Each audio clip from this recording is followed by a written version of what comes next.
After Japan's borders opened up to foreigners, I jumped at the chance to spend 5 weeks traveling through the country with my dad. In previous episodes, we explored Nagasaki, Fukuoka, Yufuen, Kyoto, Osaka, Nara, Kobe, and Kanazawa. All those episodes are in a playlist on my channel, which I've linked in the description box if you're interested.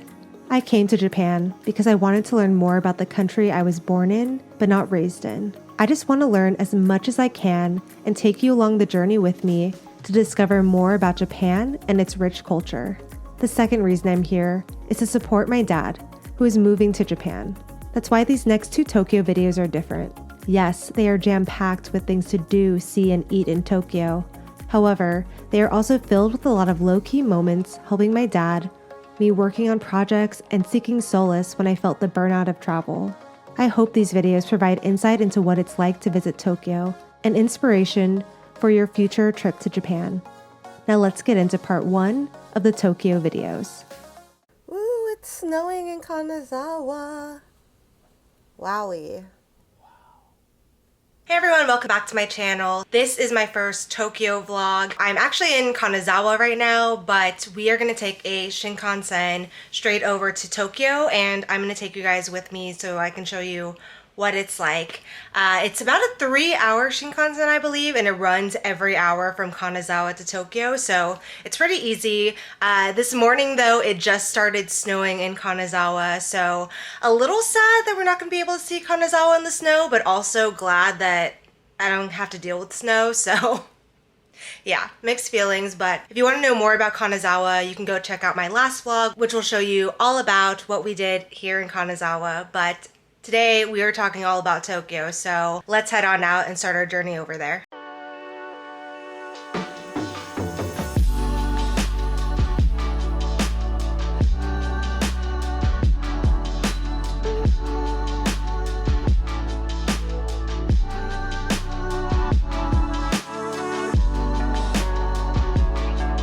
I think it's an understatement to say that Tokyo Station can be overwhelming. And this is coming from someone who prides herself in getting around pretty well via Japan Metro. There's a huge difference in the amount of foot traffic at Tokyo Station versus other stations like Nagasaki, Kanazawa, or even Kyoto. So this is a quick reminder to give yourself grace if you ever feel overwhelmed or anxious when you first get to Tokyo. It's okay. Take a deep breath and find a spot to the side where you can reorient yourself. After a hectic day of traveling, all we wanted to do was grab a good dinner and go to sleep. We took the long way to dinner to get the lay of the land around our hotel. We strolled by the Kabuki Theater and through the brightly lit shopping streets of Ginza.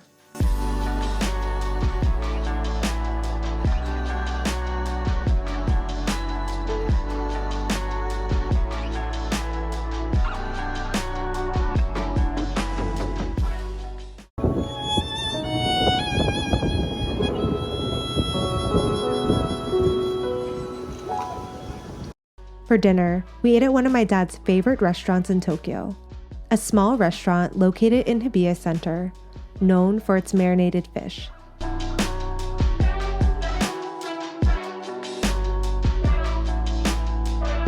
Everything was so flavorful.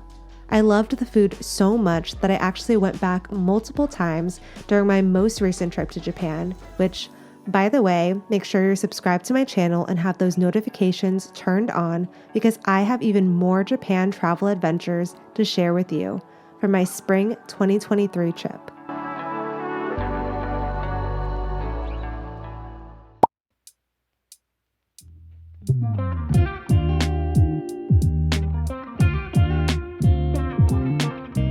If you're into Japanese pop culture and anime, Sunshine City is definitely a place to add to your Tokyo bucket list. Sunshine City is a large complex in Ikebukuro that's basically a city within a city. It was opened in 1978 and has indoor shopping, food, theme parks, an aquarium, a planetarium, and an observation deck. It is also home to a Pokemon Mega Center and many other character shops.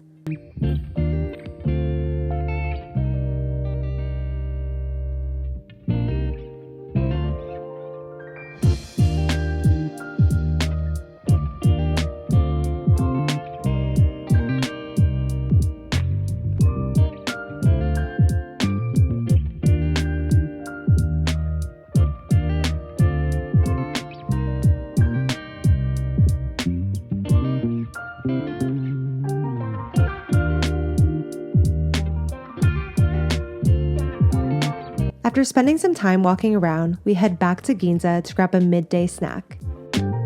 Ginza has been a place where people can enjoy window shopping and find the hottest Western goods and imports since 1872, when Japan's first railway connecting Yokohama and Shimbashi was completed. It was during this time that a new style of shopping, where people could walk around the shops freely with their shoes on, no tatami floors, started to pop up. Ginza was a place for people to gather and stroll leisurely. There's even an official term for it, called Ginzabura.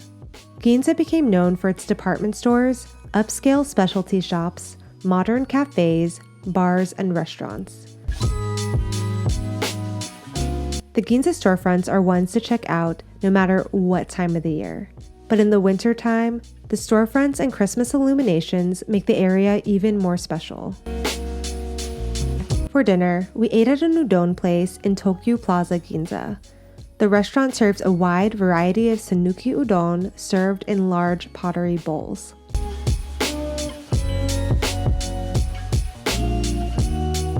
Hey guys, welcome to another day in Tokyo. Today, the first thing I need to do is get my nails done because this has been about 3 weeks now, so it's time. Japanese nail art is famous, but my biggest concern was communicating what I wanted when I don't speak Japanese. Thankfully, after doing a bit of Googling, I found a chain called True Nails where I could make my appointments online and then choose my design from an iPad once in store. After getting my nails done, we grabbed lunch at the Muji Cafe nearby before heading to a coffee shop to get some work done.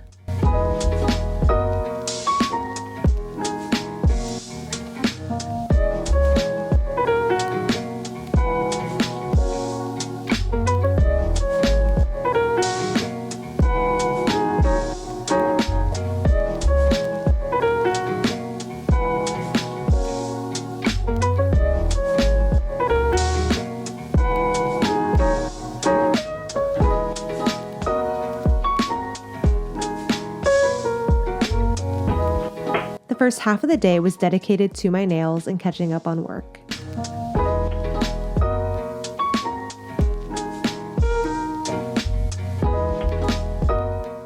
The second half of the day was dedicated to exploring Japan's biggest port and second largest city by population, Yokohama.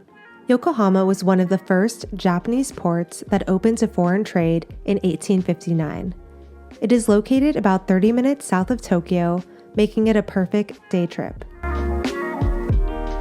Yokohama Chinatown alone is a must visit if you're planning to be in Tokyo. The Chinatown in Yokohama developed quickly after the port opened in 1859 to foreign trade. It was the residence of many Chinese traders who settled in Japan during this time. The colorful streets can get packed on the weekends and weeknights, but the food is absolutely worth it. It's definitely a way bigger Chinatown than both Nagasaki and Kobe.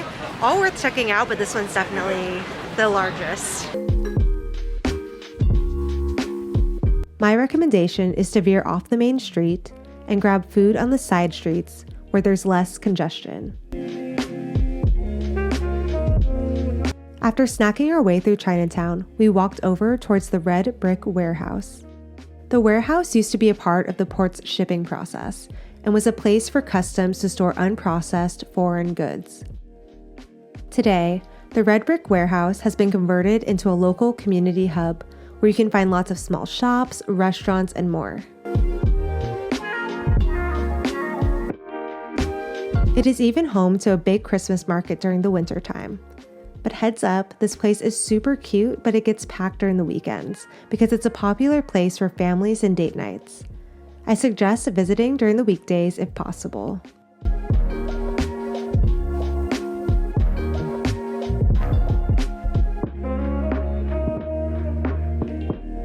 Before leaving the area, we decided to take the air cabin across to our main departure station. One-way tickets are 1,000 yen for adults and 500 for kids 3 to 11 years old. The air cabin is a more expensive route to take, but I think it's worth splurging on if you're on vacation and want a unique experience that provides a different view of the city.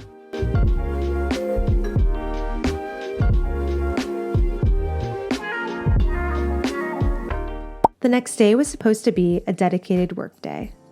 But honestly, how could we not start off the day with some sort of food adventure? If you're a Studio Ghibli fan, grabbing a Totoro cream puff in Tokyo is a must. I make it a point to visit this bakery every time I'm in Tokyo because it is just that good.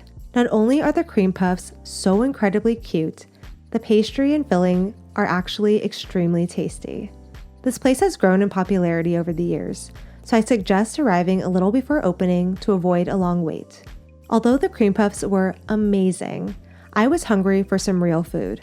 So before plopping down for a long work session, we decided to eat some noodles in Shibuya. We waited in line to eat Abura Soba, a chain restaurant that serves soupless oil ramen. I tried it for the first time on this trip to Tokyo, and since then I have come back multiple times and recommended it to my friends.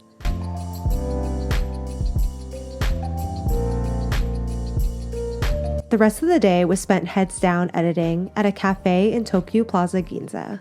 I liked this cafe because there were lots of tables, power outlets available, and good coffee. We were there for hours and even ordered dinner, which was surprisingly really good.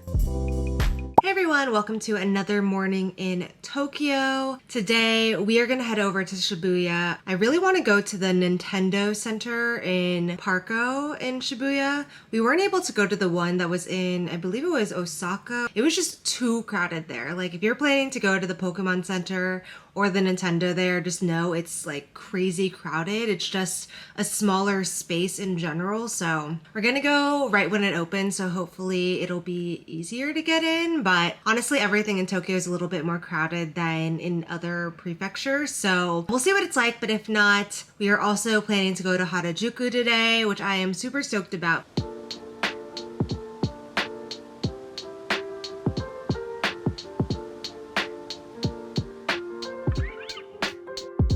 We started the day at Parco Shibuya to check out the new Nintendo store. Now, when we went in December 2022, the Nintendo store was so popular that you had to grab a timed entry ticket. We got there right when Parco opened at 11 a.m. and all tickets were sold out by 11:40 a.m. But I recently took a few friends there this past spring and no timed entry tickets were required.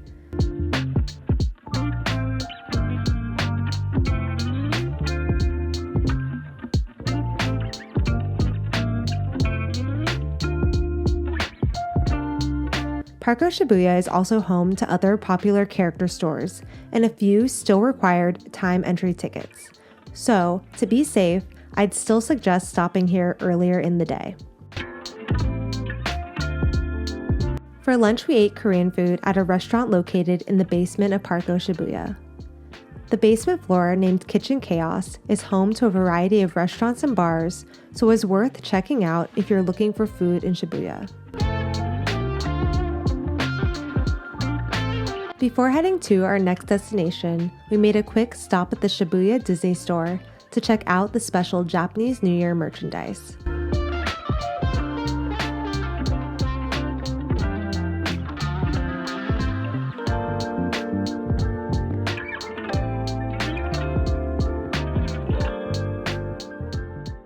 Our next destination was Harajuku, an area known to be one of the world's fashion centers with streets lined with fashion-forward stores and people. Harajuku culture got its start in the post-war occupation of Japan when American soldiers and civilians lived in the area. Japanese youth flocked to the area to experience Western culture and stores that catered to Americans. Fashion designers also settled in the area, along with stores that popped up to cater to the wave of tourists that the 1964 Tokyo Olympics brought, all of which propelled the culture forward. Afterward, we made our way to Cat Street, another hip, fashion-forward street in between two major shopping districts, Harajuku and Shibuya. Cat Street is lined with fashion boutiques, high-end brands, secondhand shops, cafes, bars, and food stalls. The street got its name because of the fashion.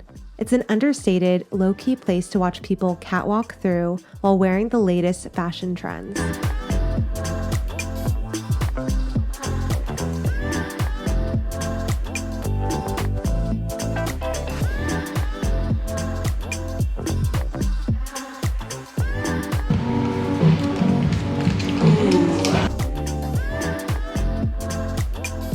Tokyo really does have something for everyone.